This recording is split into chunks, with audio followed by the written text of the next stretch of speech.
Landon, një entuziast amator i dronëve, lëshoi dronin e tij lart mbi një pyll të largët, duke pritur asgjë më shumë se sa disa pamje paqësore piktoreske. Por më pas, ndërsa kamera rrotullohej në përpem, ajo kapi diçka të qartë, nuk duhej të ishte aty. Pulsi i Landonit u përshpejtua ndërsa ai shihte ekranin. Apo e shihte vërtet këtë? Çfarë ishte ai vend? Ai e mbajti dronin duke fluturuar për disa minuta, duke u përpjekur të merrte këndin më të mirë. Më pas, ngadalë filloi të ulte, duke shpresuar për një vështrim më të afërt. Por, pikërisht, kur droni u afrua, ekrani filloi të turbullohej dhe pastaj papritmas u errësua. Ai ishte përplasur, mendoi Landoni, dhe ra në tokë i frustruar. Si mund të ndaloj thjesht kështu një dron që funksionon në mënyrë perfekte? Ai u hodhë në xhipin e tij. Kishte një ide të përafërt se ku kishte rënë droni, megjithse jo saktësisht. Duke i mbajtur sytë të fiksuar në rrugë, ai drejtoi xhipin me kujdes nëpër terrenin dredha, zemra e tij ende rrihte fort. Pas një farë kohe diçka u shfaq në distancë, i bindur se kishte gjetur vendin nga pamjet. Ai shtypi gazin pak më fort, por pikërisht kur ai theu në përpem, ai shtypi frenat fort. Ky nuk ishte vendi i duhur. Ai po shihte buzën e një humnere të thellë. Duke u përpjekur të qartësonte frymëmarrjen, Landoni ngadalë filloi të tërhiqte xhipin. Më pas diçka i ra në sy, një lëndinë anësh. Ai ndaloi përsëri dhe u kthye shpejt. Ky duhet të jetë, i tha vetes me besim në rritje. Ai doli nga xhipi dhe hyri në lëndinë, syt hapur nga mosbesimi.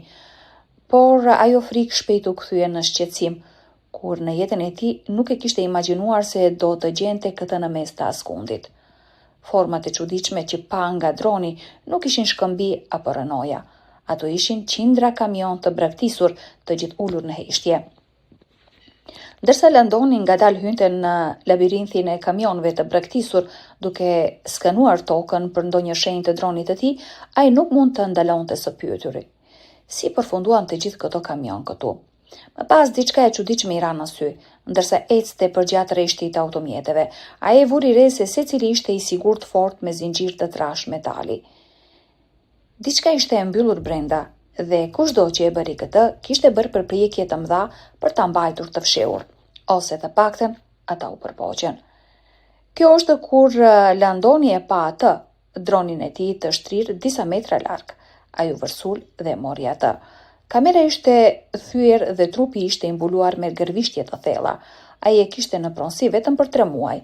Duke parë rreth e rrotull skenës, ai kuptoi se dukej më shumë si një varrezë se sa çdo gjë tjetër. Vetëm rreshta dhe rreshta kamionësh të haruar. Më pas i erdhi në mendje. Ai mund të kishte ende një prerës bulonash në shtëpi në garazh. Nëse do ta gjente, ai mund të kthehej dhe të hapte një nga kamionët.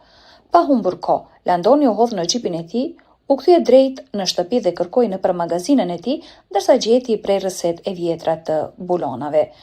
Ai hodhi ato në pjesët e pasme të xhipit. Nesër do të zbulonte se çfarë po ndodhte vërtet këtu.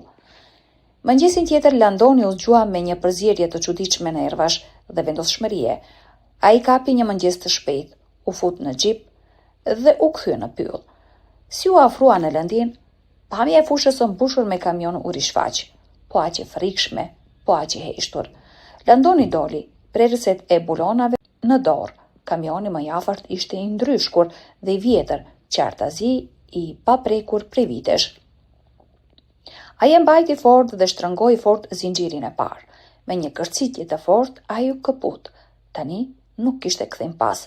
Një nga një ai hapi kamionët, secili ishte bosh, por jo pa shenja të asaj që dikur ishte aty. Mënyra se si ishin formuar brendësitë, çfarëdo që kishte qenë brenda, ishte e vlefshme, ndoshta edhe rrezikshme. Kjo vetëm sa nxiti kuriozitetin e Landit. Më pas, në një nga kamionët diçka dukej e gabuar. Një detaj i vogël në mur i ra në sy. Ai u përkul dhe inspektoi me kujdes, duke gjetur përfundimisht një ndarje të fshehur të ndërtuar në rreshtimin.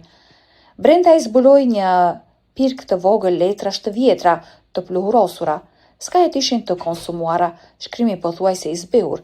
Disa prej tyre dukeshin sikur ishin shkruar në kod ose në një gjuhë të huaj që ai nuk e njihte. Sa më thellë që lexonte, aq më shumë ngatrohej. Dokumentet nuk shpjegonin shumë, ato thjesht ngritën më shumë pyetje. Landoni ul aty dhe duke shfletuar faqe pas faqe, duke u ndjerë sikur sapo kishte hyrë në diçka shumë më të madhe nga sa kishte imagjinuar. Çfarë mund të kishte qenë kaq serioze, kaq e rrezikshme, saqë dikush bëri të gjithë këtë përpjekje për ta mbajtur të varrosur? Jashtë vendit një zhurmë e mprehtë të theu heshtjen, duke e detyruar Landon të lëvizte. Zemra i rikte fort ndërsa ai sprintoi drejt xhipit të tij, letrat të shtrënguara fort në dorë. Pylli i cili ishte ndjerë si një vend mrekullie vetëm pak çaste më parë, tani ndihej si një kurth. Ai lëvizi shpejt, duke mos guxuar të shikonte prapa, duke u ndjerë sikur diçka ose dikush po e shikonte nga pak përtej pemëve. Kthyer në shtëpi, pulsi i Landonit u qetësuan ngadalë, por mendja e tij ishte larg qetësisë. Çfarëdo që të ishte kjo, ai nuk mund ta injoronte më. Ai kishte nevojë për përgjigje. Ai kaloi orët e ardhshme duke gërbuar në arkiva ushtarake dhe dosje të deklasifikuara, duke u fokusuar në projektet e epokës së luftës së ftohtë. Për të siguruar informacionin më të saktë, Landoni vendosi të kontaktoj dikë që mund ta dinte vërtet. Një oficer i dalë në pension, dikush që njerëzit thoshin se kishte njohuri të thella për misionet e vjetra të klasifikuara. Kur më në fund u takuan në një kafene të qetë, Landoni ul përballë burrit të moshuar, i vetëdijshëm se mund të ishte në prag të zbulimit të diçkaje që ishte varrosur për dekada. Oficeri ndau pjesë dhe copëza për një projekt të klasifikuar asgjësimi, e mbështjell me fshehtësi të rëndë dhe i lidhur me urdhra të nivelit të lartë. Ndërsa e fliste, një dritërim i kaloi në shpinën e Landonit. Kamionët në fakt kishin qenë pjesë e diçkaje të vërtetë, diçka e errët, por pamja e plot ishte ende në mënyrë frustruese e paqartë. Më pas oficeri tha diçka që mbeti një përmendje e paqartë e materialeve të rrezikshme. Ndërsa ecte përsëri nëpër labirintin e qetë të kamionëve, Landoni ndjeu një ndjenjë më të thellë të qëllimit. Ai nuk ishte thjesht kurishtar më, ai kishte nevojë të dinte historinë e plotë. Ndërsa skanonte zonën më nga afër, diçka e pazakontë pranë tokës i ra në sy. Ai ul dhe filloi të fshihte tokën dhe gjethet. Nën të gjitha ishte një kontejner i varrosur, plotësisht i fshehur, sikur nuk ishte menduar kurrë të gjendej. Me ca përpjekje, Landoni arriti të hapte.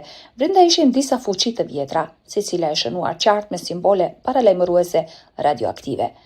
Për një sekondë ai thjesht të shikoi duke mos e besuar plotësisht. Këto nuk ishin thjesht mbetje, por ndonjë projekt. Këto fuqi ishin pjesë e diçkaje të rrezikshme, diçka reale. Kjo pjesë e qetë dhe e haruar e pyllit kishte qenë dikur një vend hedhjeje për materiale të rrezikshme. Nuk ishte thjesht një varrezë kamionësh, ishte pjesë e një historie të fshehur. Kthyer në shtëpi, Landoni luftoi me atë që duhej të bënte më pas. Nëse do të dilte publikisht, mund të shkaktonte panik, ndoshta edhe të sillte probleme ligjore, por fshehja e saj nuk i dukej e drejtë. Njerëzit kishin të drejtë të dinin. Pas një mendimi të thellë, ai vendosi të kontaktojë një gazetar mjedisor të njohur për zbulimin e historive të ndjeshme. Ai hartoi një mesazh të qartë dhe të kujdesshëm, duke përfshirë gjithçka që kishte gjetur. Ai nuk po kërkonte vëmendje, ai thjesht donte që e vërteta të dilte atje. Kur historia u shfaq, ajo goditi si një val shoku. Media u hodh mbi të, njerëzit kërkonin përgjigje. Titujt vunë në dyshim se diçka e tillë mund të ishte fshehur për kaq shumë kohë. Qeveria u përgjigj shpejt, duke premtuar hetime të plota dhe llogaridhënie. Ekipe u dërguan në vend. Ekspertët shqyrtuan gjithçka duke zbuluar ngadalë se sa e madhe ishte kjo. Ndërsa gjithçka u shpalos, Landoni shikonte në heshtje, duke ndjerë peshën e të gjithë kësaj. Ajo, që kishte filluar si një fluturim i thjesht me dron, ishte kthyer në diçka shumë më të madhe. Dhe megjithse ai nuk priste kurrë të ishte ai që do ta zbulonte, ai e dinte se kjo histori kishte nevojë të thuaj.